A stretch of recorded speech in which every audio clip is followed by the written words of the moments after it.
Praise the lord. ప్రభువైన యేసుక్రీస్తు నామంలో ఈ సాయంకాల సమయాన మీ అందరికీ కూడా శుభములను తెలియజేస్తూ ఉన్నాను. దేవుని యొక్క మహాకృపను బట్టి ప్రభువు అనుగ్రహించి ఉన్న ఈ మరొక అద్భుతమైనటువంటి తరుణాన మీ అందరితో కూడా దేవుని వాక్యాన్ని పంచుకొని మీ అందరితో కలిసి ప్రభువును స్తుతించి ఆరాధించే ఈ గొప్ప ధన్యతను కలిగి ఉన్నందుకు ప్రభువును ఎంతగానో స్తుతిస్తూ ఉన్నాను. దేవుని ప్రియులారా, నిజంగా దేవుడు ఈ చక్కటి అవకాశము ద్వారా దైవ సేవకులను అనేక మందిని వాడుకుంటూ ఉన్నారు. సో అనుదినము వాక్యము వినటం మూలంగా మనము దీవింపబడగలిగిన వారంగా ఉన్నాం. నిజంగా దేవుని యొక్క వాక్యము హద్దులు లేనిది, లిమిట్లెస్. దేవుని వాక్యము హద్దులు లేకుండా అనేక చోట్లకు మనం అనుకుంటాం హిందూపూర్ క్రిస్టియన్స్ అయితే హిందూపూర్లో ఈ ప్రాంతంలో ఉన్నటువంటి వారు మట్టుకే వీక్షిస్తూ ఉంటారేమో అని. కానీ అది దేవుని వాక్యం. దేవుని వాక్యము హద్దులు లేని వాక్యం. ఇది సరిహద్దులను దాటి అనేక మందికి చేరేటటువంటి వాక్యం, అనేకుల జీవితాలను దర్శించేటటువంటి వాక్యం, అనేక హృదయాలను తాకేటటువంటి వాక్యం. ఈ జీవ వాక్యము ఈ పేజ్లో నుండి అనేక మందికి, తెలుగు క్రైస్తవ సమాజంలోనికి వాక్యము ప్రవాహంలాగా వెళ్తూ ఉన్నప్పుడు అనేకుల జీవితాలు కట్టబడడానికి, అనేక మంది యొక్క బ్రతుకులు మార్చబడడానికి, వారి జీవితాల్లో గొప్ప శాంతి సమాధానం నిండుకోవడానికి దేవుడు అద్భుతాలు చేసేటటువంటి గొప్ప దేవుడుగా ఉన్నాడు. కాబట్టి ఈ అద్భుతమైనటువంటి సమయాన్ని బట్టి దేవుణ్ణి స్తుతిస్తూ ఉన్నాను. ఇందులో పాలు పొందేటటువంటి ఫాలో అవుతున్నటువంటి ప్రతి ఒక్కరు కూడా దయచేసి ప్రార్థన చేయండి. హిందూపూర్ క్రిస్టియన్స్ అనే ఈ పేజీని గురించి ప్రార్థన చేయండి. ఈ పేజీలో వాక్యము అందిస్తూ ఉన్న దైవ సేవకుల కోసం ప్రార్థించండి. వాక్యాన్ని వినే ప్రతి విశ్వాసి కోసం, ప్రతి క్రైస్తవుని కోసం, ప్రతి వ్యక్తి కోసం ప్రార్థించండి. ఈ వాక్యాన్ని వినటం మూలంగా అనేక మంది జీవితాలు మార్చబడడానికి, అనేక మంది ఆత్మీయంగా బలపరచబడడానికి అవకాశం ఉంది. ప్రియులారా, ఒక మాట నేను విన్నాను. విక్రన్న లాస్ట్ టైం నాతో ఒక మాట అన్నాడు, నాట్ వ్యూస్ బట్ సోల్స్ అని. నిజంగా అది చాలా అద్భుతం అనిపించింది. చాలా సార్లు మనము సహజంగా వ్యూస్ గురించి ఆలోచన చేస్తాం. ప్రోగ్రామ్ అయిపోగానే వ్యూస్ ఎన్నున్నాయి, ఎంతమంది నేను అందించిన వాక్యాన్ని చూశారు, ఎంతమంది ప్రేక్షకులు ఉన్నారు అనేటటువంటిది సహజంగా మనము గమనిస్తాం. తప్పేం కాదు. కానీ అయితే ఈ పేజ్ యొక్క ముఖ్యమైనటువంటి దర్శనం, దృక్పథం ఏంటంటే, అది ఎంతమంది వీక్షిస్తున్నారు అన్నదానికంటే కూడా ఎంతమందికి ఈ పేజ్ లేక ఇందులో అందించబడుతున్నటువంటి వాక్యము దీవెనగా ఉన్నది అనేది ప్రాముఖ్యం. కాబట్టి ఈ పేజ్ నుండి వెళ్తున్నటువంటి వాక్యం అనేకుల జీవితాలకు దీవెనగా ఉన్నది అని నేను నమ్ముతున్నాను. దీవెనగా ఉండబోతుంది అని కూడా నేను విశ్వసిస్తున్నాను. ఒక సందర్భంలో ఒక యవనస్తుడైనటువంటి సేవకుడు ఒక చక్కటి బహిరంగ కూడికను దేవుని ఆత్మ చేత ప్రేరేపింపబడినటువంటి వాడై ప్లాన్ చేశాడు. దేవుని ఆత్మ ప్రేరేపించాడు ఆయనను.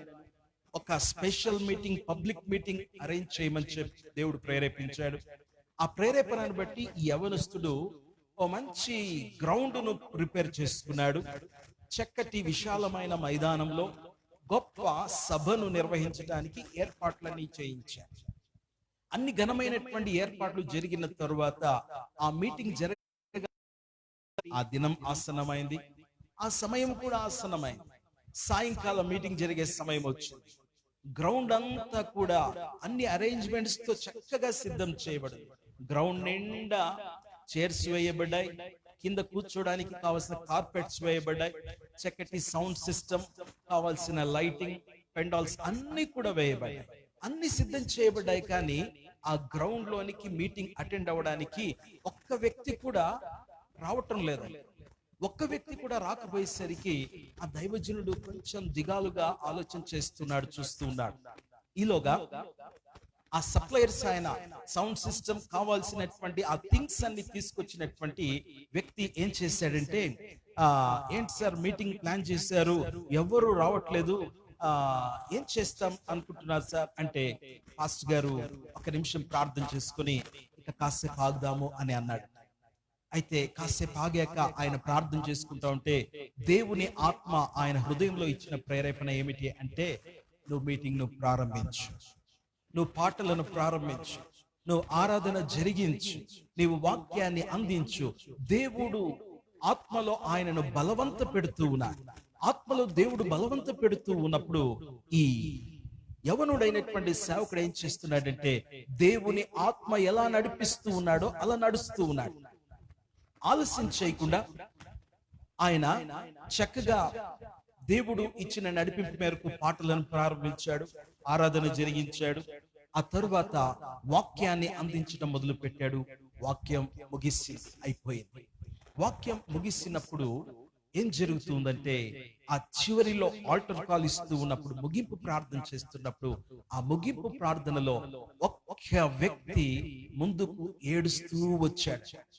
కన్నీటితో ఒక వ్యక్తి ముందుకు వచ్చాడు.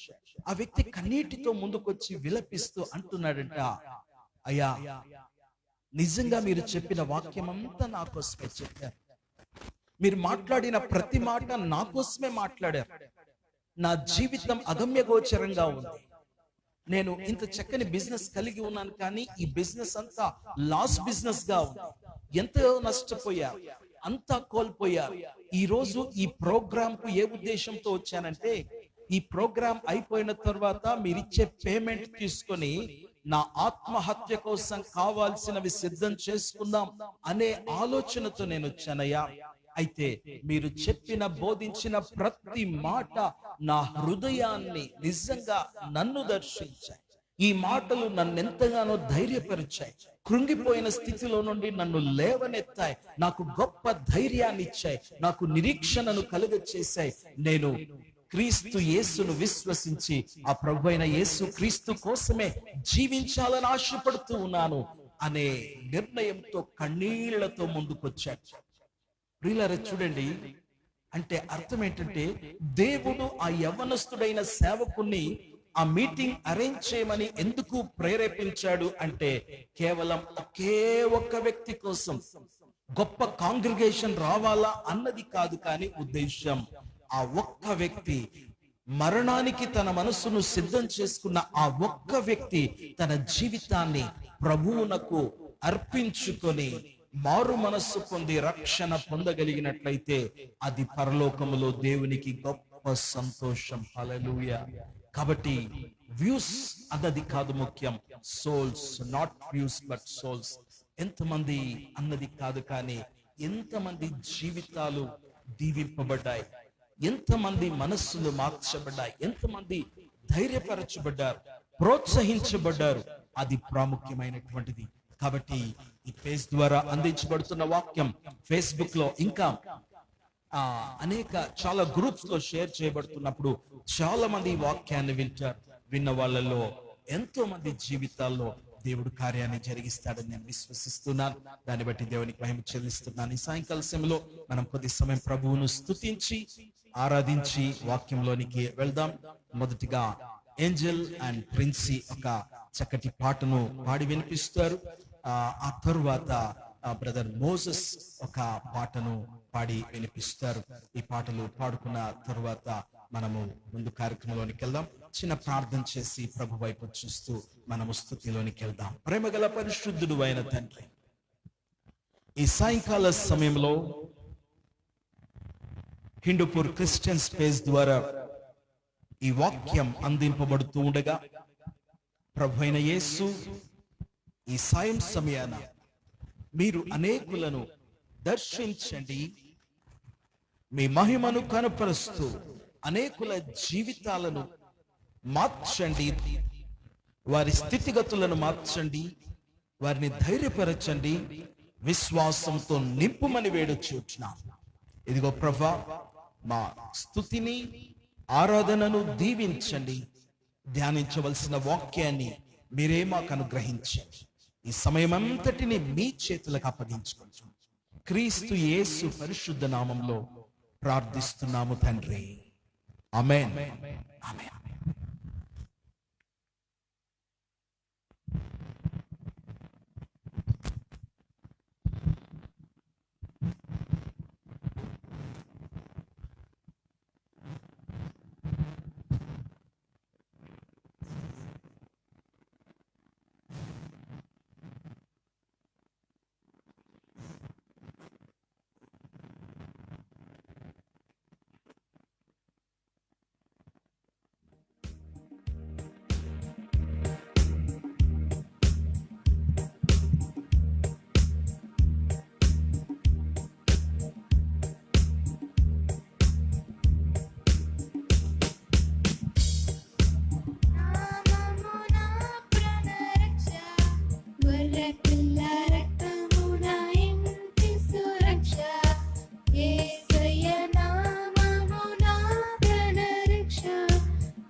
గొర్రె పిల్ల రక్తమున ఇంటి సురక్ష, యేసయ్య నామమున ప్రాణరక్ష. గొర్రె పిల్ల రక్తమున ఇంటి సురక్ష, యేసుని నామమున స్తుతించెదము, వ్యాధుల పేరులు మార్చెదము. యేసుని నామమున స్తుతించెదము, వ్యాధుల పేరులు మార్చెదము. యేసయ్య నామమున ప్రాణరక్ష, గొర్రె పిల్ల రక్తమున ఇంటి సురక్ష. యేసయ్య నామమున ప్రాణరక్ష, గొర్రె పిల్ల రక్తమున ఇంటి సురక్ష. గొర్రె పిల్ల రక్తమున ఇంటి సురక్ష, గొర్రె పిల్ల రక్తమున ఇంటి సురక్ష. హల్లెలూయా.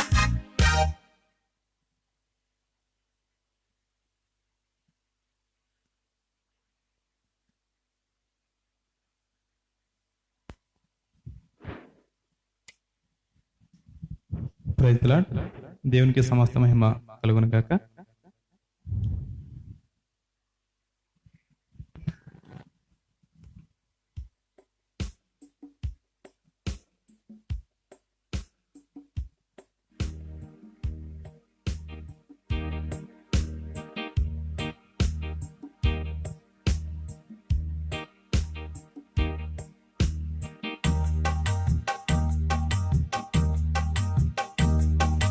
నమ్మదగిన వాడవు, సహాయుడవు యేసయ్యా. ఆపత్కాలములో ఆశ్రయమైనది నీవేనయ్యా. నమ్మదగిన వాడవు, సహాయుడవు యేసయ్యా. ఆపత్కాలములో ఆశ్రయమైనది నీవేనయ్యా. చెర నుండి విడిపించి చెలిమితో బంధించి నడిపించినావే మందవలే నీ స్వాస్థ్యమును. చెర నుండి విడిపించి చెలిమితో బంధించి నడిపించినావే మందవలే నీ స్వాస్థ్యమును. నమ్మదగిన వాడవు, సహాయుడవు యేసయ్యా. నీ జనులకు నీవు న్యాయాధిపతి వైతివే. శత్రువుల కోటలన్నీ కూలిపోయెను, సంఖ్యల్ల సంబరాలు మూగబోయెను. నీ జనులకు నీవు న్యాయాధిపతి వైతివే. శత్రువుల కోటలన్నీ కూలిపోయెను, సంఖ్యల్ల సంబరాలు మూగబోయెను. నిరీక్షణకర్తవైన నిన్నే నమ్మిన ప్రజలు నిత్యానంద భరితులై సియోనుకు తిరిగి వచ్చెను. నిరీక్షణకర్తవైన నిన్నే నమ్మిన ప్రజలు నిత్యానంద భరితులై సియోనుకు తిరిగి వచ్చెను.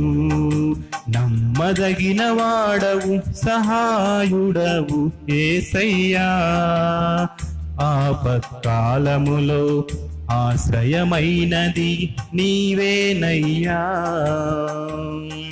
నీ ప్రియులను నీవు కాపాడే మంచి కాపరి, జటిలమైన త్రోవలన్నీ దాటించితివి, సమృద్ధి జీవముతో పోషించితివి.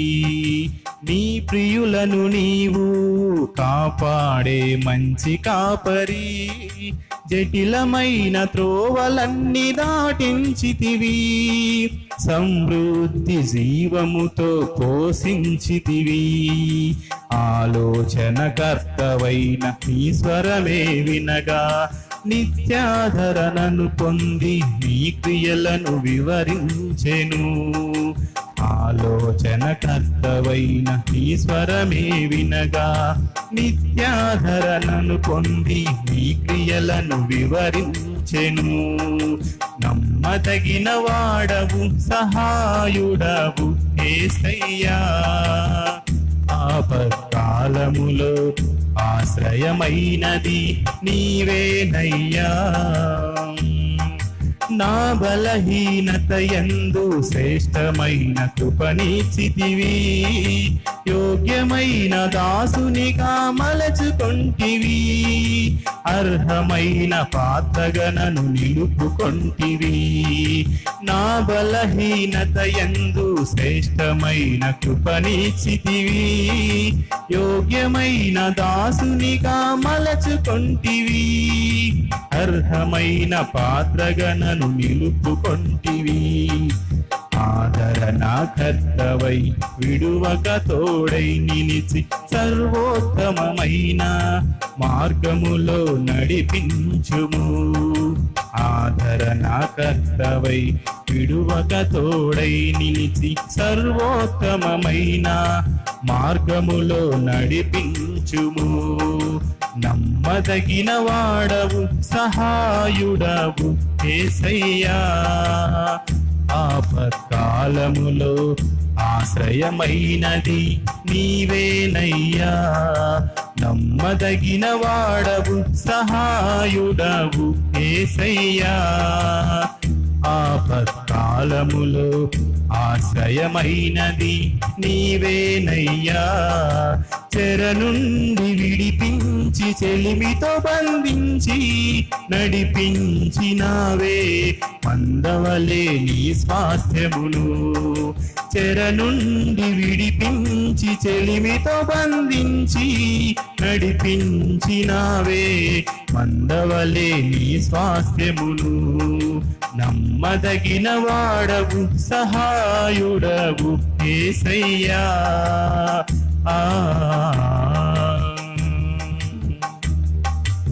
హల్లెలూయా.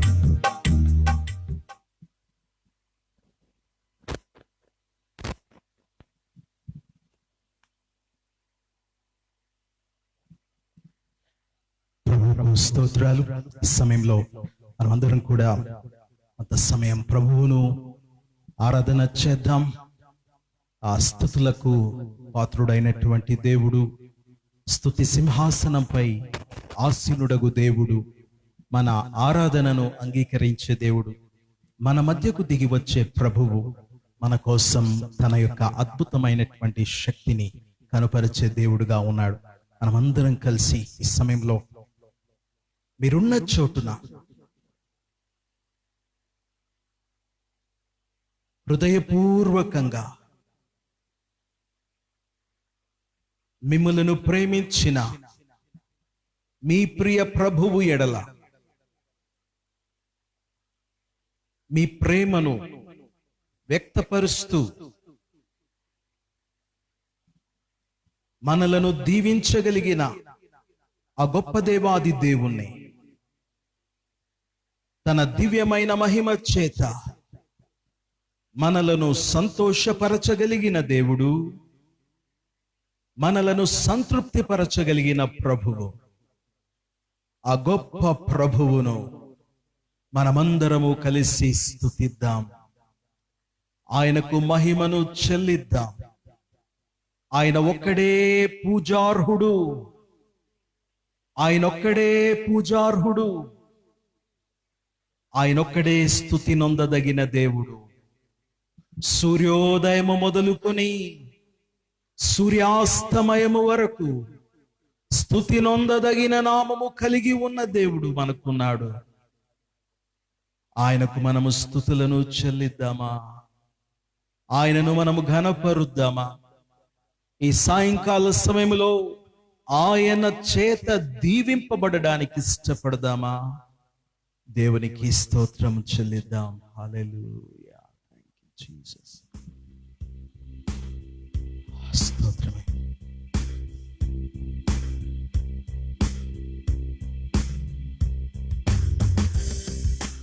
దేవాని నామం బలమైనది నామం, దేవాని నామం బలమైనది నామం, స్తుతింతును నీ నామం, ఘనపరతును నీ నామం, స్తుతింతును నీ నామం, ఘనపరతును నీ నామం, అన్నిటికన్నా నామం యేసయ్యా నీ నామం, అన్నిటికన్నా నామం యేసయ్యా నీ నామం, యేసయ్యా నా యేసయ్యా, యేసయ్యా నా యేసయ్యా, యేసయ్యా నా యేసయ్యా, యేసయ్యా నా యేసయ్యా, ఆశ్రయదుర్గము నీ నామం, నా కొండ నా కోట,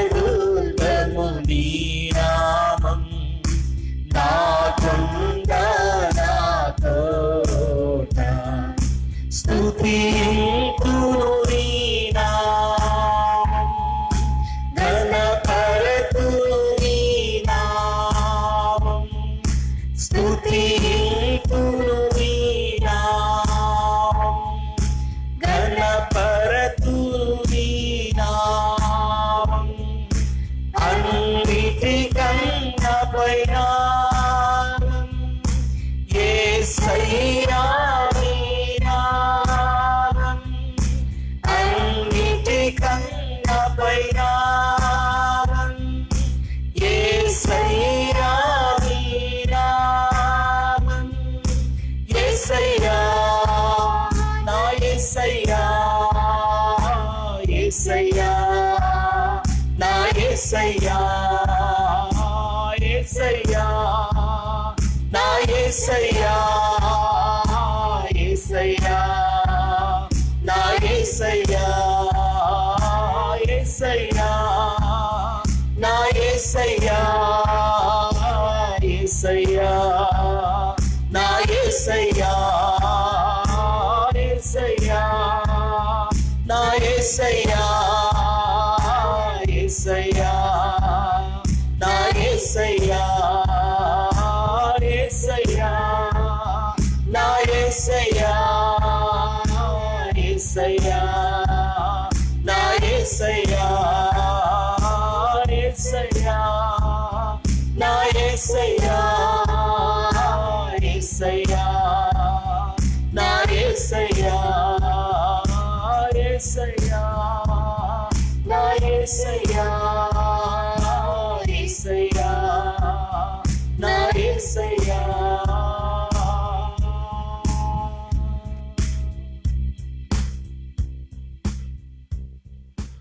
ప్రేమ కలిగిన పరిశుద్ధుడు అయిన తండ్రి, ఘనమైన నామమును గొప్పదైన నామము కలిగి ఉన్న యేసుదేవా మీకు స్తోత్రం చెల్లిస్తున్నాం. ఆశ్రయదుర్గమైన నామమును కలిగి ఉన్న ప్రభువా మీకు వందనాలు చెల్లిస్తున్నాం నాయన. ఇదిగో ఈ సాయంకాల సమయంలో మీకే స్తుతి, మీకే మహిమ, మీకే ఘనత, మీకే ప్రభావము చెల్లునుగాక. ఆశ్చర్యకరుడా, ఆలోచనకర్త, బలవంతుడవైన దేవా, నిత్యుడవగు తండ్రి, సమాధానకర్తయగు అధిపతి మీకు వందనాలు చెల్లిస్తున్నాం. ఆల్ఫా ఒమేగాగా ఉన్న ఆది అంతమయున్న ప్రభువా మీకు వందనాలు. రాజుల రాజా మీకు వందనాలు. ప్రభువుల ప్రభువా మీకు వందనాలు. ఇమ్మానుయేలు దేవుడవయ్యా నీకు వందనాలు. మా జీవితాల్లో ఎన్నటన్నిటికీ మమ్ములను వీడక తోడై ఉండేటటువంటి ప్రభువా మీకు స్తుతులను చెల్లిస్తున్నాం. అయా మీకే మహిమ, మీకే మహిమ, మీకే ఘనత ప్రభావములను చెల్లించుకుంటూ మా స్తుతి ఆరాధనను మా ప్రియ రక్షకుడగు యేసు క్రీస్తు నామమున సమర్పించుచున్నాము తండ్రి. ఆమేన్, ఆమేన్.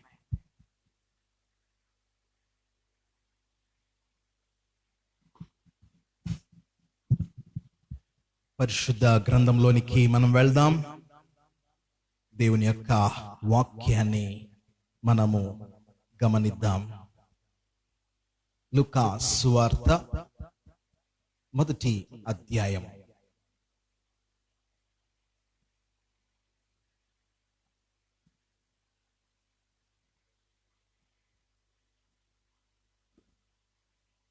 లూకా సువార్త 1వ అధ్యాయము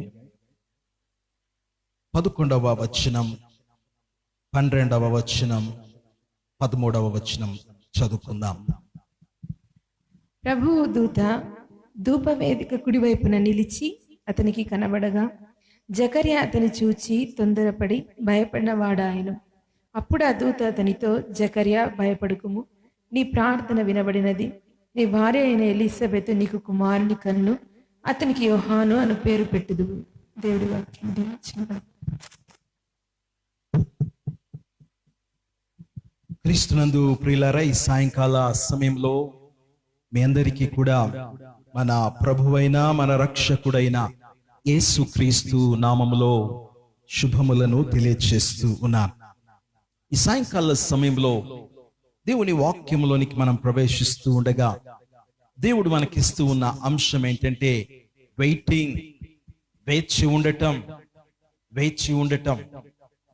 ఒక మాట మనకు డిస్క్రిప్షన్ లో కనిపిస్తుంది, బిలీవ్, వెయిట్ పీస్ఫుల్లీ అని. విశ్వసించినట్లయితే మనము నెమ్మదిగా వేచి ఉండగలుగుదాం, వేచి ఉండగలము. అది ఇవాళ దేవుడు మనకు నేర్పించాలనుకున్నటువంటి సత్యం. దేవుని ప్రియులారా గమనించండి, ఈ లోకంలో గమనిస్తే మనము చాలా స్పీడ్ టైంలో ఉన్నాం కదా. ఈ ఏజ్ అంతా కూడా కాలము చాలా వేగవంతంగా సాగుతూ ఉంది, చాలా వేగంగా అన్ని జరిగిపోతూ ఉన్నాయి. మనిషికి దేని విషయంలో కానీ వేచి ఉండే అంత ఓపిక లేదు ఈ రోజుల్లో. దేనికి కానీ వేచి ఉండటానికి ఇష్టపడడు. చాలా త్వరితంగా జరిగిపోవాలి, చాలా క్విక్ గా పనులు కావాలి, చాలా త్వరగా అన్ని సమకూడి జరిగిపోవాలి. అన్ని ఇన్స్టాంట్ అనే మాటను మనం ఎక్కువగా వింటాం కదా. ఇన్స్టాంట్ ఐటమ్స్ చాలా ఎక్కువ వచ్చేసాయి. ఇన్స్టాంట్ ఫుడ్స్ వచ్చాయి, రెడీ ఫుడ్, ఇన్స్టాంట్ డ్రింక్స్ వచ్చేసాయి. ఇన్స్టాంట్ కాఫీ అంటాం, ఇన్స్టాంట్ టీ అంటాం. అంటే మనిషికి ఒక బటన్ నొక్కగానే కాఫీ సిద్ధంగా అందాలి, ఒక బటన్ నొక్కగానే సిద్ధంగా టీ అందాలి. ఇన్స్టాంట్ గా ఫుడ్, ప్యాక్డ్ ఫుడ్ రెడీగా ఉండాలి.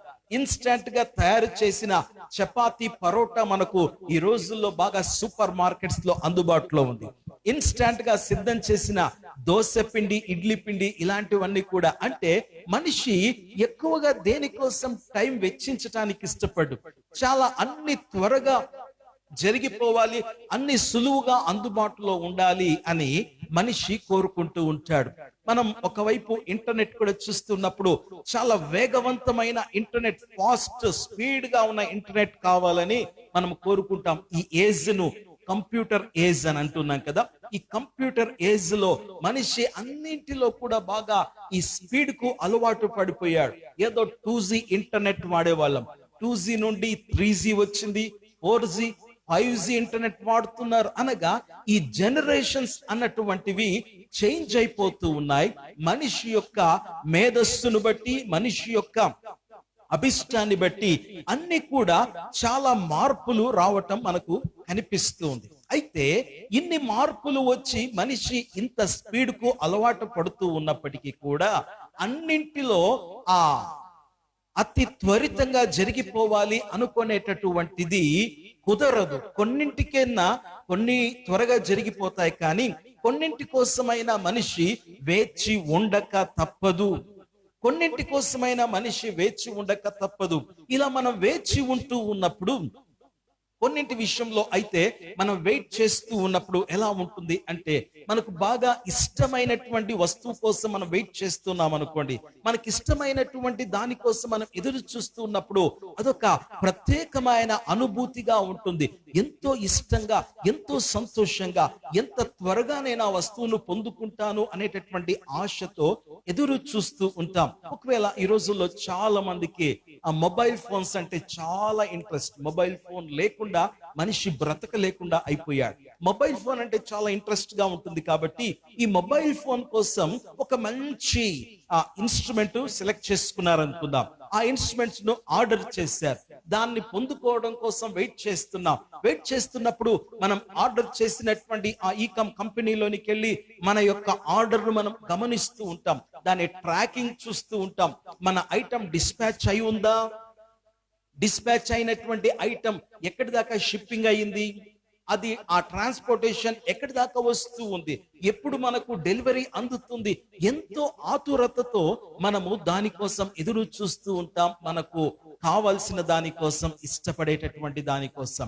అయితే ఒకవేళ మనము ఊహించనటువంటిది, మనం ఇష్టపడేది పొందుకునేటప్పుడే మనం ఇంతగా ఎదురు చూస్తూ ఉన్నప్పుడు, మనం ఊహించనటువంటిది మనకు లభిస్తుంది అని తెలిసినప్పుడు, దానికోసం మనము వెయిట్ చేయాల్సి వచ్చినప్పుడు అది ఇంకా ప్రత్యేకమైనటువంటి అనుభవంగా ఉంటుంది ఆ వేచి ఉండేటటువంటి సమయం.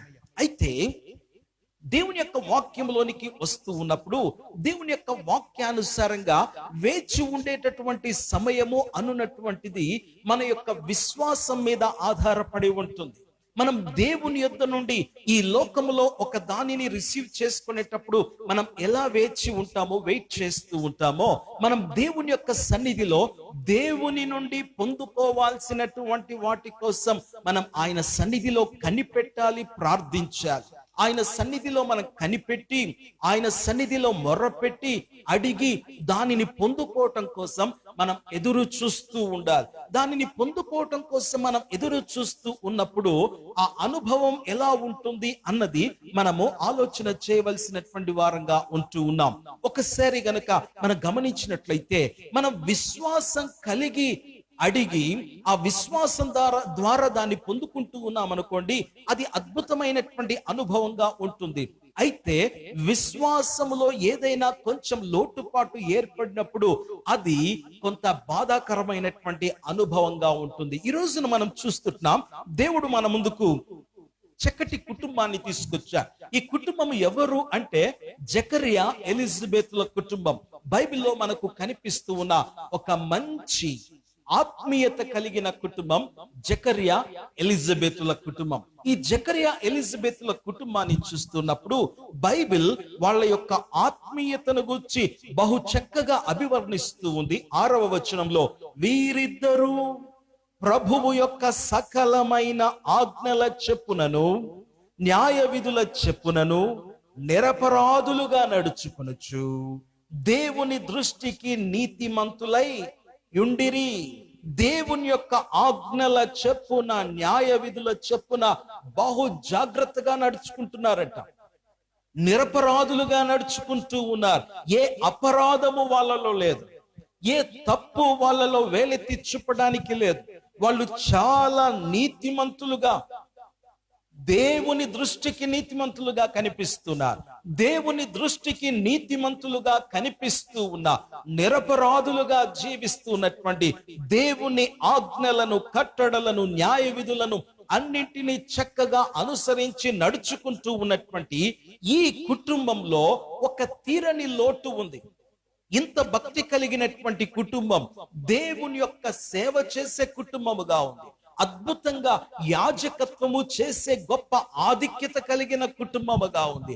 ఈ కుటుంబం యాజకత్వము చేసే కుటుంబముగా ఉండగా ఒకరోజు జకర్యాకు తన యొక్క యాజకత్వపు బాధ్యతలు నిర్వహించే అవకాశం వచ్చింది. దేవుని మందిరంలోనికి వెళ్ళాలి, దేవుని మందిరంలో ధూపము వేయాలి, ధూపము వేసి తన యొక్క యాజకత్వ బాధ్యతను నిర్వర్తించాల్సినటువంటి సమయము ఆసన్నమైంది. తనకెప్పుడైతే ఈ అవకాశం దక్కిందో, ఈ అవకాశం దక్కినప్పుడు తను ఎప్పుడు వెళ్ళినట్టుగానే దేవుని మందిరంలోనికి వెళ్ళాడు, ధూపం వేస్తూ ఉన్నాడు, దేవుని సన్నిధిలో ప్రార్థన చేస్తూ ఉన్నాడు. దేవుని సన్నిధిలో, దేవుని మందిరంలో జకర్యా ప్రార్థన చేస్తూ ఉన్నప్పుడు ఒక గొప్ప అద్భుతం జరిగింది. ఆ అద్భుతం ఏమిటి అంటే, మనం చూస్తూ ఉన్నప్పుడు 10వ వచనంలో, ధూప సమయమందు ప్రజల సమూహమంతయు వెలుపల ప్రార్థన చేయుచుండగా ప్రభువు దూత ధూప వేదిక కుడి వైపున నిలిచి అతనికి కనబడగా, జకర్యా దేవుని మందిరంలో యాజకత్వం చేస్తూ ఉన్నప్పుడు పరలోకము నుండి దేవుని యొక్క దూత దిగి వచ్చి ఆ మందిరములో యాజకుడైనటువంటి జకర్యాకు ప్రత్యక్షం అవ్వటం మనం చూస్తూ ఉన్నాం. అద్భుతమైనటువంటి అనుభవాన్ని ఆయన సంపాదించుకున్నాడు. దేవుని దూత తన ప్రార్థనను విని తన చెంతకు దిగి రావటం అనే ఒక గొప్ప సంఘటన అక్కడ జరిగింది. అయితే దేవుని దూత అక్కడికి వచ్చిన ఉద్దేశం ఏమిటి అంటే, వీళ్ళు చాలా భక్తి కలిగిన కుటుంబముగా ఉన్నారు, నమ్మకంగా యాజకత్వం చేస్తూ ఉన్నారు. కానీ ఈ కుటుంబంలో ఒక తీరని లోటు ఉంది. అదేమిటి అంటే, వారికి సంతానము అనున్నది లేకుండా ఉంది. వారికి సంతానం లేకపోవడాన్ని బట్టి దేవుని దూత అంటున్నాడు 13వ వచనంలో, అప్పుడు ఆ దూత అతనితో, జకర్యా భయపడకుము, నీ ప్రార్థన వినబడినది, నీ భార్య అయిన ఎలిజబెతు నీకు కుమారుని కనును, అతనికి యోహాను అను పేరు పెట్టుదువు. దేవుని దూత చెబుతున్న మాట, తీసుకుని వచ్చినటువంటి సందేశం ఏంటంటే, గబ్రియేలు దేవుని దూత వచ్చారు. గబ్రియేలు దూత వచ్చి చెప్తున్న సందేశం ఏమిటి అంటే, జకర్యా నువ్వు భయపడాల్సిన అవసరం లేదు, కానీ నేను ఒక మంచి సువర్తమానంతో నీ దగ్గరికి వచ్చాను. ఏమిటా సువర్తమానం తెలుసా? మీకొక కుమారుడు కలగబోతూ ఉన్నాడు, మీకొక కుమారుడు జన్మించబోతున్నాడు. నీ భార్య అయినటువంటి ఎలిజబెతు నీకు కుమారుణ్ణి కనబోతుంది, అతనికి మీరు యోహాను అనే పేరు పెట్టబోతున్నారు. అనగా బాప్తిస్మమిచ్చు యోహాను వీరి గర్భములో నుండి జన్మించాలని దేవుడు ఉద్దేశించాడు. దేవుడు వీరి గర్భములో నుండి ఈ అద్భుతమైనటువంటి కుమారుణ్ణి ఉద్భవింప చేయాలి అని ఉద్దేశించినప్పుడు ఏం జరిగిందో తెలుసా? ఒకసారి జాగ్రత్తగా గమనించండి. జకర్యా ఏమని అంటూ ఉన్నాడు, జకర్యా ఎట్లా ఆలోచన చేస్తున్నాడు? ఈ మాటలు వినగానే, విన్న ఈ మాటలు జకర్యాకు చెప్పాలంటే అవి షాకింగ్ ఇన్ఫర్మేషన్ గా, షాకింగ్ న్యూస్ గా ఉంది. ఏంటిది నేను వింటున్నది ఏంటి అనుకునేటట్టుగా తనకు అర్థం కానటువంటి ఒక సమాచారంగా ఈ సమాచారం ఉంది. ఎందుకని అంటే 18వ వచనంలో కనిపిస్తుంది, జకర్యా ఇది నాకేలాగు తెలియను, ఇది నాకేలాగు తెలియను, నేను ముసలివాణ్ణి, నా భార్యయు బహుకాలం గడిచినదని ఆ దూతతో చెప్పగా, జకర్యా యొక్క అభిప్రాయము, అతని యొక్క మనస్సులో ముద్రపడిపోయినది ఏమిటంటే, నేను ముసలోన్ని, నా భార్య కూడా ముసలిది అయిపోయింది, మేము ముసలి వాళ్ళంగా ఉన్నాం, మా వయసంతా దాటిపోయింది, మా యవ్వన ప్రాయము గడిచిపోయింది, మాకు సంతానం లేనటువంటి మాట వాస్తవమే. అయితే మేమిప్పుడు ముసలి వాళ్ళం అయిపోయాం కాబట్టి ఈ వయస్సులో మాకు సంతానం కలగటం అసాధ్యం. ఈ వయస్సులో మేము ఈ కుమారుని చేత దీవింపబడటం అసాధ్యం. ఈ వయసులో మేము ఈ అద్భుతాన్ని పొందటం అసాధ్యం. నేను ముసలివాడను, నా భార్య కూడా బహుకాలము గడచినదిగా ఉంది, కాబట్టి మాకు ఇది సాధ్యం కాదు. దేవుని ప్రియులరా, ఈ సాయంకాల సమయంలో దేవుడు మనతో సెలవిస్తూ ఉన్నటువంటి మాట ఏంటో తెలుసా? చాలా సార్లు మనం విశ్వాసులమే, మనం దేవుని పిల్లలమే, మనం ఆత్మీయులమే, దేవుని సేవలో పాలు పొందుతూ ఉంటాం. జకరియా యాజకత్వము చేస్తూ ఉన్నట్టుగా దేవుని కార్యాల్లో మనం ఆసక్తిగా ఉంటాం. దేవుని మందిరపు పనులన్నిటిలో కూడా మనము ప్రాముఖ్యమైనటువంటి బాధ్యతలు నిర్వహించేటటువంటి వారంగా, ప్రముఖమైన స్థానాల్లో ఉన్న వారంగా ఉండొచ్చు. మంచి క్రమశిక్షణ కలిగినటువంటి విశ్వాసులుగా మనం ఉండి ఉండొచ్చు.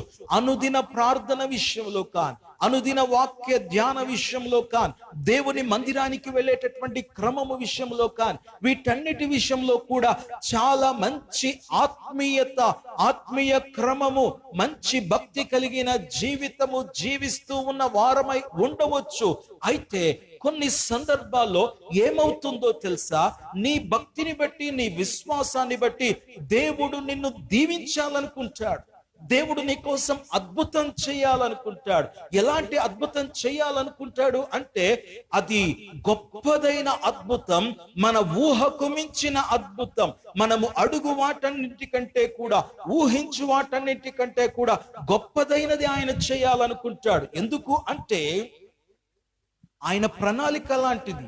భూమి కంటే ఆకాశం ఎంత ఉన్నతంగా ఉందో అంత ఉన్నతంగా ఆయన నీ కోసం ఆలోచన చేస్తున్నాడు. ఆయన ఎప్పుడు కూడా నీ గురించి శ్రేష్టమైన దానిని ఆలోచన చేస్తాడు. మనం అనుకుంటాము మన యొక్క స్థాయి ఇది అని, కానీ దేవుడు అంటాడు మీ స్థాయి అది. దేవుడు ఎప్పుడు కూడా ఆయన తన స్థితిని బట్టి తన పిల్లల స్థితి కూడా ఉండాలి అని అనుకుంటాడు. మనం అనుకుంటాము మనలను బట్టి, మనం ఏం ఉద్యోగం చేస్తున్నామో, మనం ఏ వ్యాపారం చేస్తున్నామో, మనం ఏం కలిగి ఉన్నామో దానిని బట్టి మనము మన యొక్క స్టాండర్డ్స్ ఉండాలి అని మనం అనుకుంటాం. కానీ దేవుడు ఎప్పుడు కూడా ఆయన తన గుప్పిలిని విప్పడానికి సిద్ధంగా ఉన్న దేవుడు. ఆయన తన గుప్పిలిని విప్పి మన కోరికను తీర్చి మనలను ఎప్పుడు కూడా తను అనుకున్నటువంటి స్టాండర్డ్స్ లో మనలను నిలవబెట్టాలని దేవుడు అనుకుంటాడు. అయితే దేవుడు అంత గొప్పగా నీ గురించి ఆలోచన చేస్తూ ఉన్నప్పుడు నీవేమని అనుకుంటూ ఉన్నావు? మనం ఎలా ఆలోచన చేస్తాం? జకరియా అనుకుంటున్నాడు, నేను ముసలోన్ని అయిపోయానుగా, నా భార్య కూడా ముసలిది అయిపోయిందిగా, మేము వయస్సు మరలిపోయినటువంటి వారమయ్యాం కదా. దేవుని ప్రియమైనటువంటి ఆత్మీయులారై, సాయంకాల సమయంలో దేవుడు మనతో మాట్లాడుతుండగా, దేవుడు నీ కోసం అద్భుతం చేయాలని ఇష్టపడినప్పుడు నీవెప్పుడు కూడా నీ యొక్క సహజ స్థితిని గురించి నువ్వెప్పుడు ఆలోచన చేయొద్దు. సహజంగా న్యాచురల్ గా నీ ఉన్న పొజిషన్, నీ ఉన్నటువంటి సిచ్యువేషన్ గురించి, నీ సరౌండింగ్స్ గురించి, నీ యొక్క జాబ్ గురించి, నీ ఫైనాన్షియల్ స్టేటస్ గురించి నీవెప్పుడు కూడా దేవుడు నీతో వాగ్దానం చేసినప్పుడు, దేవుడు నీకు ఒక మాట సెలవిచ్చినప్పుడు ఆయన వాగ్దానం చేశాడు. ఆ వాగ్దానాన్ని నెరవేర్చడానికి ఆయన శక్తిమంతుడు. నీవెందుకు ఆలోచన చేస్తావు? నీవెందుకు సందేహిస్తావు? సంకోచించాల్సినటువంటి అవసరం లేనే లేదు. దేవుడు మోషేతో అంటాడు కదా, ఇదిగో మోషే వెళ్ళు చెప్పు, ఇజ్రాయెల్ ప్రజలందరికీ కూడా నేను మాంసాహారాన్ని ఇస్తానని చెప్పు అంటే, మోషే యెహోవా ఏమంటున్నావయ్యా, ఇంతమందికి ఎక్కడి నుండి తెచ్చి పెట్టమంటావు? సముద్రంలో ఉన్న చేపలన్నీ పట్టుకొస్తే సరిపోతుందా? మా దగ్గర ఉన్నటువంటి పశువులన్నీ వధిస్తే వీళ్ళకి సరిపోతుందా మాంసాహారం ఇవ్వడానికి? ఏమని చెప్తున్నావు ప్రభువా నువ్వు? ఏం చెప్పాలి నేను? నీవిస్తున్న సందేశం ఏంటి అని మోషే దేవుణ్ణి ప్రశ్నిస్తూ ఉన్నప్పుడు దేవుడు అంటాడు, మోషే నా బాహుబలము తక్కువైనదా? దేవుని ప్రియులారై, సాయంకాల సమయంలో దేవుడు అంటున్నాడు, మనం అనుకుంటాం జకరియా అన్నట్టుగా మా స్థితి ఇది కదా.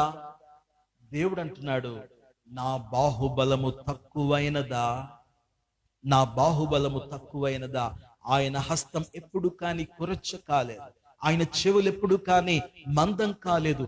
నీ ప్రార్థన వినే దేవుడు, నీ కోసం తన హస్తాన్ని చాపే దేవుడు, నిన్ను ఆశీర్వదించటానికి సిద్ధంగా ఉన్నటువంటి దేవుడుగా ఉన్నాడు. సరే, జకర్యా ఇలా అనుకున్నాడు, మేము ముసలి వాళ్ళం అయిపోయాం కాబట్టి ఇది జరగటం సాధ్యం కాదు.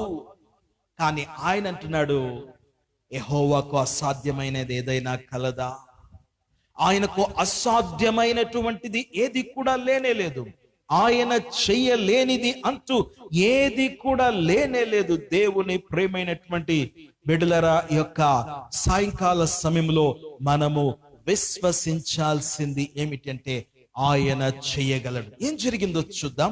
20వ వచనంలోనికి వెళ్ళినప్పుడు, మరియు నా మాటలు వాటి కాలమందు నెరవేరును, నీవు వాటిని నమ్మలేదు గనుక ఈ సంగతులు జరుగు దినం వరకు నీవు మాటలాడక మౌనివై ఉండు అని అతనితో చెప్పాను. దేవుడు ఏమని అంటున్నాడో తెలుసా? దేవుని దూత ఏం మాట్లాడుతూ ఉన్నాడో తెలుసా? దేవుని యొక్క మాటలు వాటి కాలమందు నెరవేర్చబడతాయి, నీవైతే వాటిని నమ్మలేదు కాబట్టి ఈ సంగతులు జరుగు దినము వరకు నీవు మాటలాడక మౌనివై ఉంటావు అని దేవుని దూత చెప్తూ ఉన్నాడు. ఈ సాయంకాల సమయంలో వెయిటింగ్ అనే మాటను దేవుడు ఎందుకు ఇచ్చాడో తెలుసా? జకర్యా దేవుడు చేస్తానన్న అద్భుతం కోసం ఆయన వెయిట్ చేయాల్సి వచ్చింది. వెయిటింగ్ పీరియడ్ ఆయన కలిగి ఉన్నాడు. ఈ వెయిటింగ్ పీరియడ్ గురించే మనం ముఖ్యంగా ఇప్పుడు అర్థం చేసుకోవాల్సి ఉంది. దేవుని ప్రియులరా, దేవుని దూత అంటున్నాడు, నా మాటలు దేవుడు నా ద్వారా పంపించిన సందేశ ప్రకారము నేను తెచ్చినటువంటి ఈ సువర్తమానము ఏదైతే ఉందో అది ఖచ్చితంగా జరుగుతుంది. నీవు దేవుణ్ణి నమ్మి ఉన్నావు కాబట్టి ఆయన నీతో వాగ్దానం చేసినప్పుడు ఆ వాగ్దానాన్ని నీ కోసం ఆయన ఖచ్చితంగా చేస్తాడు. ఆయన కాదని చెప్పడు, లేదని అనడు. నీ కోసం తప్పక నీ ప్రభువు అద్భుతం చేస్తాడు, తన వాగ్దానాన్ని నెరవేరుస్తాడు, నిన్ను దీవిస్తాడు. అయితే నా మాటలు వాటి కాలంలో నెరవేర్చబడతాయి జకర్యా. అయితే అవన్నీ కూడా జరిగే దినము దాకా ఏమవుతుందో తెలుసా? నీవు మాటలాడక మౌనివై ఉంటావు. నీవు మాటలాడక మూగవాడులాగా ఉండిపోతావు. ప్రియులారా,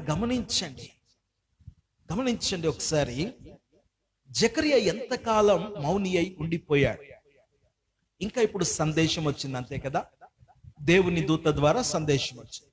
ఈ సందేశం అందిన తరువాత దేవుని కృపను బట్టి ఆయన భార్య అయిన ఎలిజబెతు గర్భము దాల్చారు. ఆమె కన్సీవ్ కావాలి. ఆమె 9 నెలలు కుమారుణ్ణి తన గర్భములో మోయాలి. 9 నెలలు ఆ కుమారుణ్ణి మోసి కుమారునికి జన్మనివ్వాలి. జన్మించిన తరువాత యూదులకు వాళ్లకున్నటువంటి దేవుడిచ్చిన నియమం ప్రకారం 8వ దినమున వాళ్ళు దేవాలయంలోనికి వెళ్ళి సున్నతి చేయించడం, పేరు పెట్టించడం, ఇవన్నీ కూడా జరుగుతున్నాయి. అనగా ఒకవేళ మినిమం ఆఫ్ 10 months, కనీసం అంటే 10 నెలలు, లేకపోతే ఒకవేళ 1 year కూడా కావచ్చు. అంత సుదీర్ఘ కాలము జకర్యా ఏమైపోయాడు? మాటలాడక మౌనిగా ఉండిపోయాడు, మూగవాడిలాగా ఉండిపోయాడు. జకర్యా యొక్క వెయిటింగ్ పీరియడ్ అంతా ఎలా ఉందో తెలుసా? ఆయన వెయిట్ చేయాల్సిన అది 10 months కానీ 12 months కానీ ఆ వెయిటింగ్ పీరియడ్ అంతా కూడా తను బాధపడుతూ, తను ఇబ్బంది పడుతూ, తను మూగవాడైపోయి మాటలాడలేనటువంటి స్థితిలో తాను ఎదుర్కొన్న దానిని బట్టి, తాను అనుభవిస్తున్న దానిని బట్టి దుఃఖపడుతూ, బాధపడుతూ, ఆయన దిగులుతో ఆ సమయాన్నంతటిని కూడా గడపాల్సి వచ్చింది. దేవుడు నీ కోసం, నా కోసం చేస్తానని చెప్పినది మనము విశ్వసించకపోతే మన వెయిటింగ్ పీరియడ్ ఎలా ఉంటుందో తెలుసా? దేవుడు చేస్తానన్నది గొప్పది. ఆయన గొప్పది చేస్తానన్నప్పుడు ఆయన పిల్లలుగా మనం ఎట్లా ఉండాలో తెలుసా? మనం విశ్వసించి ఆనందముతో మనము ఎక్స్పెక్ట్ చేసిన దానికంటే కూడా గొప్పది దేవుడు మన కోసం చేస్తానన్నాడు. కాబట్టి మనం ఎంతో ఇంట్రెస్ట్ గా దానికోసము ఎదురు చూడవలసినటువంటి వారంగా ఉన్నాం. కానీ మనము దేవుడు చేస్తానన్న దానిని నమ్మలేకపోయినప్పుడు ఏమవుతుందో తెలుసా?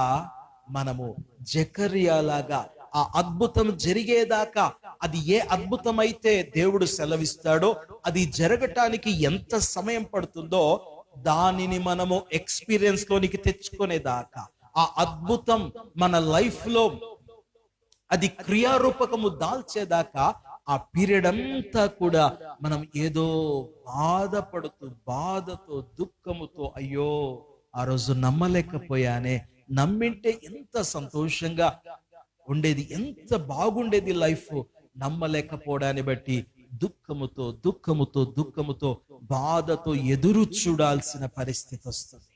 జకర్యా అలా ఎదురు చూసి చివరికి దేవుడు చేసినటువంటి కార్యాన్ని ఆయన అనుభవించాడు.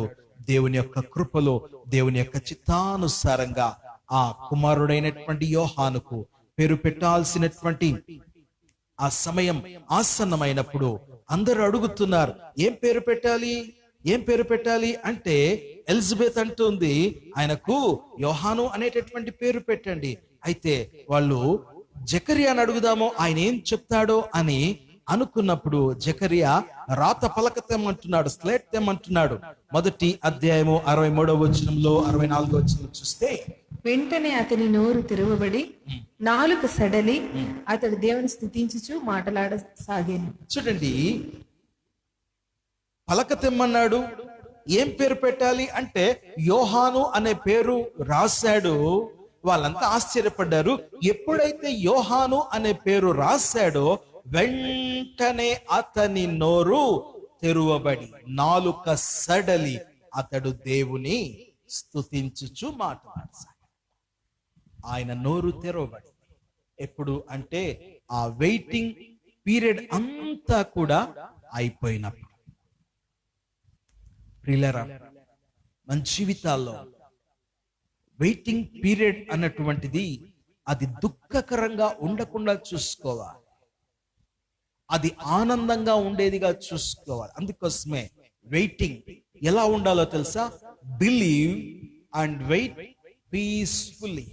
విశ్వసించు, సమాధానంగా వేచి ఉండు, సమాధానంతో నెమ్మదితో ఎదురు చూడు, దేవుడు చేసే కార్యాల కోసం ఎదురు చూడు. సమయంలో ఒకసారి మనం అబ్రహాము, భక్తుడైన విశ్వాసులకు తండ్రి అయిన అబ్రహామును జ్ఞాపకం చేసుకున్నప్పుడు, అబ్రహాము శారాల కుటుంబంలో దేవుడు వారికి కూడా చక్కటి కుమారుణ్ణి అనుగ్రహించాడు. మొట్టమొదటైతే అబ్రహాం అనుకున్నాడు, నాకు సంతానం లేదే, నా పరివారంలో నాతో కూడా ఉన్నటువంటి వాళ్ళలో ఎవరో ఒక్కరు నేను కలిగి ఉన్న ఈ ఆస్తి అంతటికి కూడా వారసుడైపోతాడే. దేవుడు ప్రత్యక్షమైనప్పుడు దేవునితో అబ్రహాం అంటాడు, నీవు నాకేమిస్తే ఏంటయ్యా దేవా, నువ్వు నాకేమిస్తే ఏంటి? నా పని వాళ్ళలో ఒక్కడు నా ఆస్తి అంతటికి వారసుడైపోతాడు, కానీ నాకు ఒక్క కుమారుడంటూ లేకుండా పోయాడే, నాకు సంతానం లేకుండా పోయిందే అని బాగా దుఃఖపడుతూ అబ్రహాము దేవునితో మాట్లాడటం మొదలు పెడతాడు. ఎప్పుడైతే అలా అంటాడో దేవుడు ఏమంటాడో తెలుసా? అబ్రహ్మ, అలా అనొద్దు, నీ పరివారంలో ఉన్న వాళ్ళు కాదు నీకు వారసులు అయ్యేది, నీ గర్భమున పుట్టేవాడు నీకు వారసుడవుతాడు, నేను నీకు కుమారుని ఇస్తాను. దేవుడైనటువంటి యెహోవా అబ్రహాము కుటుంబాన్ని దర్శించినప్పుడు, ఇదిగో మీదటికి శారా కుమారుణ్ణి కనబోతుంది అని సెలవిచ్చినప్పుడు శారా ఏం చేస్తుందో తెలుసా? ఆ మాటకు ఆమె నవ్వుతుంది. నవ్వినప్పుడు దేవుడు, శారా నవ్వనేలా? ఎందుకు శారా నవ్వుతుంది? నేను చేయగలననే నమ్మిక ఆమెకు లేదా? అబ్రాహాము కూడా ఒక సందర్భంలో నవ్వుతాడు. అబ్రాహాము నవ్వినప్పుడు దేవుడు అంటాడు, ఆ మాటకి వెళ్దామా? ఆది కాండంలోనికి రండి. ఆది కాండము 17వ అధ్యాయము, ఆది కాండం 17వ అధ్యాయం 17వ వచనం అనుకుంటాను.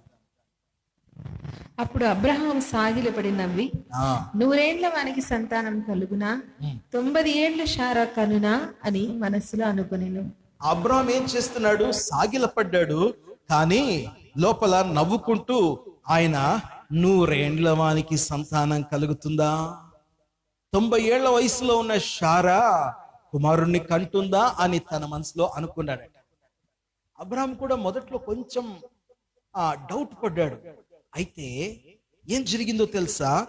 దేవుడు వెంటనే ఏం మాట్లాడుతున్నాడు? 19వ వచనంలో దేవుడు, నీ భార్య అయిన శారా నిశ్చయముగా నీకు కుమారుని కనును, నీవు అతనికి ఇస్సాకు అన్న పేరు పెట్టుదువు. చూడండి, దేవుడు పలికిన మాట, నీ భార్య అయిన శారా నిశ్చయముగా నీకు కుమారుణ్ణి కంటుంది. దేవుడు చాలా నొక్కి గట్టిగా మాట్లాడుతున్నాడు. అబ్రామా, నువ్వు నవ్వుతూ ఉన్నావా? నీ భార్య అయిన శారా కూడా నవ్విందిగా మొన్నటి రోజున. ఇదిగో మీరు నవ్వుతూ ఉన్నారు, కానీ నా యొక్క ప్రణాళిక ఏంటో తెలుసా? నీ భార్య అయిన శారా నిశ్చయంగా కుమారుణ్ణి కంటుంది, ఖచ్చితంగా కుమారుణ్ణి కంటుంది. అతనికి ఇస్సాకు అనేటటువంటి పేరు నీవు పెట్టబోతూ ఉన్నావు. ఈ మాటను దేవుడు బహు స్పష్టంగా అబ్రాహాముతో మాట్లాడినప్పుడు అబ్రహాము దేవుని యందు విశ్వాసం ఉంచటం ప్రారంభిస్తాడు. అబ్రహాము దేవునిని నమ్మటం ప్రారంభిస్తాడు. ఎప్పుడైతే అబ్రహాము నమ్మాడో, దేవుని యొక్క మాట చొప్పున, వాగ్దానము చొప్పున అద్భుతమైన కుమారుని పొందుకున్నాడు ఇస్సాకు.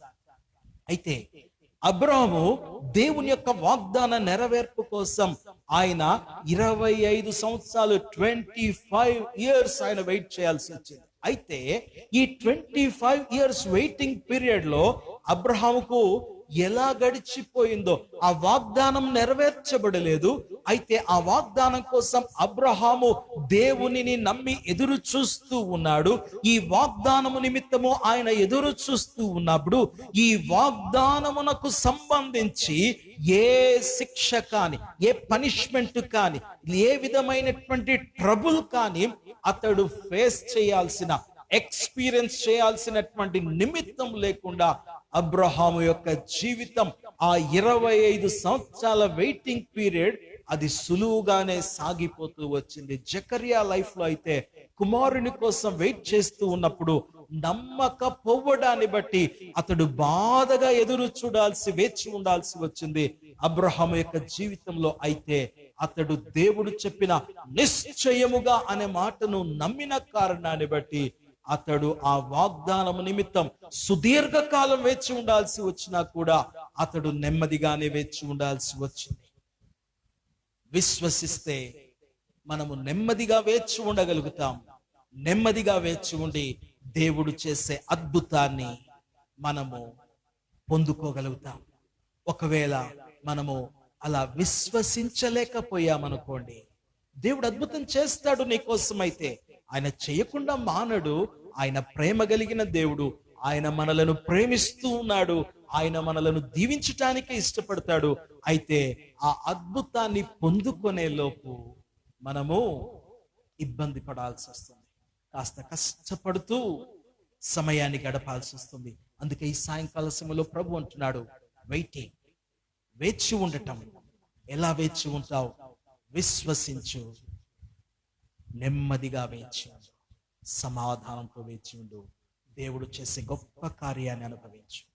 చాలాసార్లు దేవుని పిల్లలుగా, విశ్వాసులుగా దేవుడు గొప్ప దానిని చేస్తానన్నప్పుడు జకర్యాలాగా మనము విశ్వసించలేకపోతామేమో.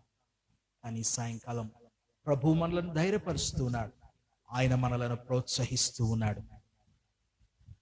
మీరు సందేహపడకండి, మీరు అనుమానించకండి. నేను మీకోసం ఏదైతే చేస్తానని చెప్పానో దానిని చేయటానికి నేను సమర్థుడను కాబట్టే చేస్తానని చెప్పాను. ఇదిగో నేను మీకోసం అద్భుతాన్ని చేయబోతూ ఉండగా మీరు విశ్వాసంతో వేచి ఉండండి. తలలు వంచండి, కళ్ళు మూసుకోండి. ఒక క్షణం దేవునితో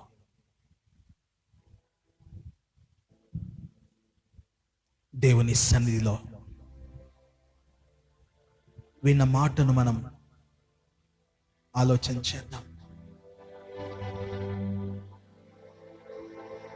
ఎలా మనం వేచి ఉన్నాం, ఎలా మనం వేచి ఉండడానికి సిద్ధపడి ఉన్నాం.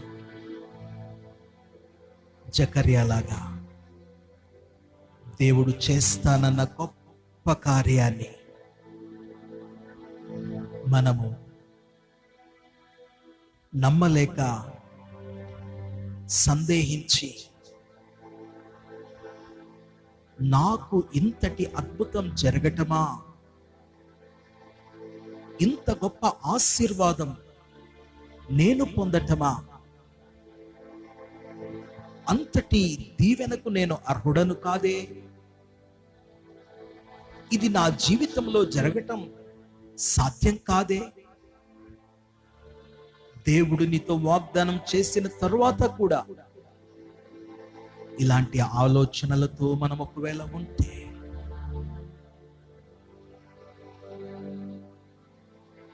మనం వేచి ఉండే సమయం చాలా కష్టంగా వేచి ఉండాల్సి వస్తుంది.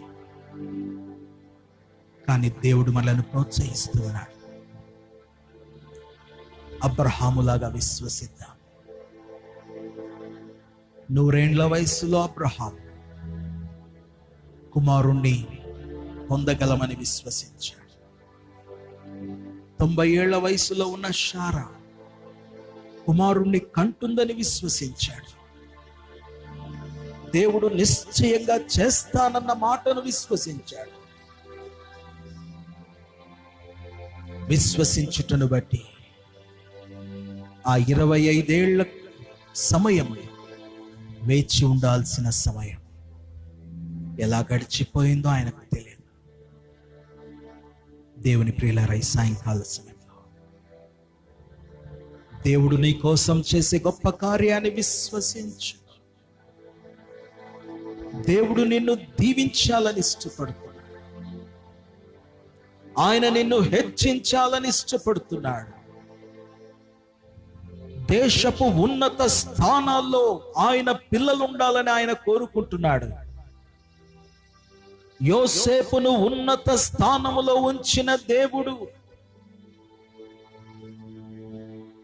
దానియేలు, షడ్రక్, మేషక్, అబేద్నెగోలను ఉన్నత స్థానములో ఉంచిన దేవుడు ఈ సాయంకాల సమయంలో నిన్ను ఉన్నత స్థానములో ఉంచాలని ఇష్టపడుతున్నాడు.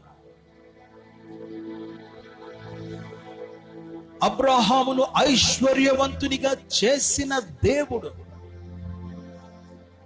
ఈ సాయంకాల సమయంలో నిన్ను ఐశ్వర్యవంతునిగా ఉంచాలని ఇష్టపడుతూ ఉన్నాడు. ఆయన యందు విశ్వాసం ఉంచిన మనం ఆయనను బట్టి దీవింపబడి గొప్ప స్థితిలో ఉండాలని ఆయన ఉద్దేశం కలిగి ఉన్నాడు. విశ్వసిద్దాం. నీ ఆరోగ్యం బాగుంటుందని విశ్వసించు. ఆయన యెహోవా రాఫాగా ఉన్నాడుగా. ఆయన పొందినటువంటి ప్రతి గాయములో నీ కోసం స్వస్థత సిద్ధపరచబడి ఉంది కదా. ఇంకా ఎందుకు నీ అనారోగ్యాన్ని గురించి చింతిస్తూ ఉన్నా? దేవుని వాగ్దానాన్ని విశ్వసించు. ప్రభు నీకు మంచి ఆరోగ్యాన్ని ఇవ్వాలని ఇష్టపడుతున్నాడు. దేవుడి సాయంకాలం నీ కోసం ఒక గొప్ప అద్భుతం చేసే సమయం, నీతో దేవుడు వాగ్దానం చేసే సమయం, దేవుడు నిన్ను బలపరిచే సమయం. విశ్వసించు.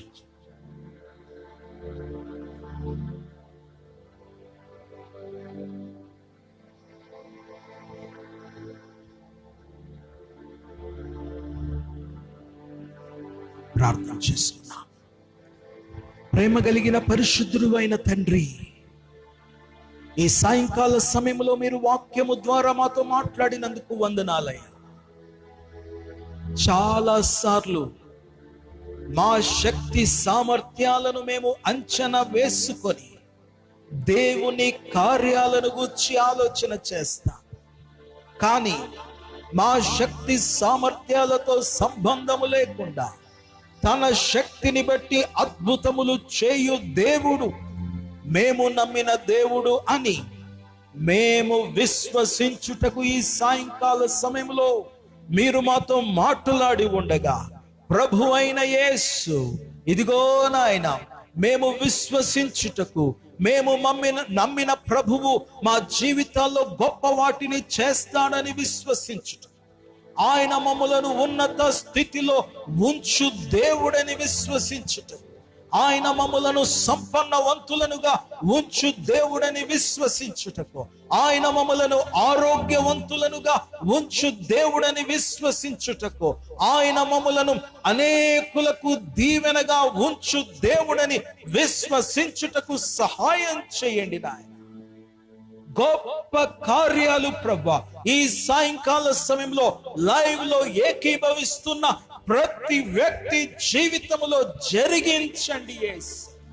ఈ వాక్యాన్ని వినే ప్రతి వ్యక్తి జీవితంలో మీరు గొప్ప వాటిని జరిగించండి.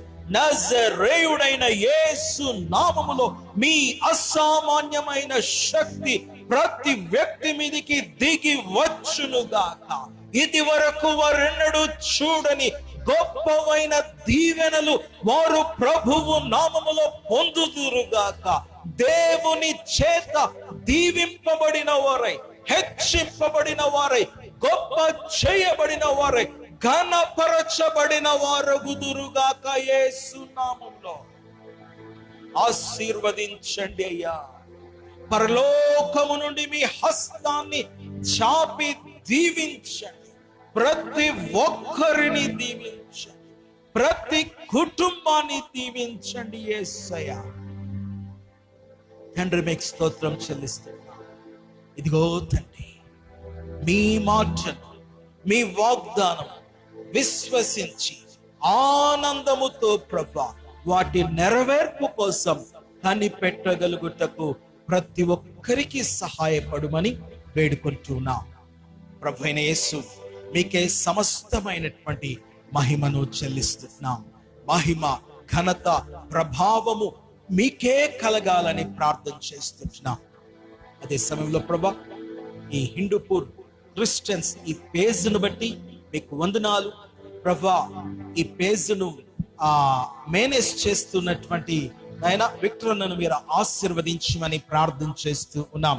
తన కుటుంబమును దీవించి ఇందులో వాక్యం అందిస్తున్న ప్రతి దైవజనుని నాయన మీరు ప్రత్యేకమైన బలమైన అభిషేకము చేత వాడుకొనమని ప్రార్థిస్తున్నాం. ఈ పేజ్ ద్వారా వాక్యాన్ని వినే ప్రతి వ్యక్తి జీవితము నాయన మీ శక్తి చేత దర్శింపబడినట్లు చేయమని ప్రార్థిస్తున్నాం. అనేకులకు ప్రభా ఈ పేజ్ను ఆశీర్వాదంగా ఉంచండి. దాని సరిహద్దులను విశాలపరచుమని కోరుకుంటున్నాం. తండ్రి మీ ఘనమైన నామాన్ని హెచ్చింపచేసి మమ్ములను మేము తగ్గించుకొని మా ప్రియ ప్రభువు రక్షకుడైన యేసు క్రీస్తు శక్తి కలిగిన నామంలో ప్రార్థించి వేడుకొనుచున్నాము తండ్రి. ఆమేన్.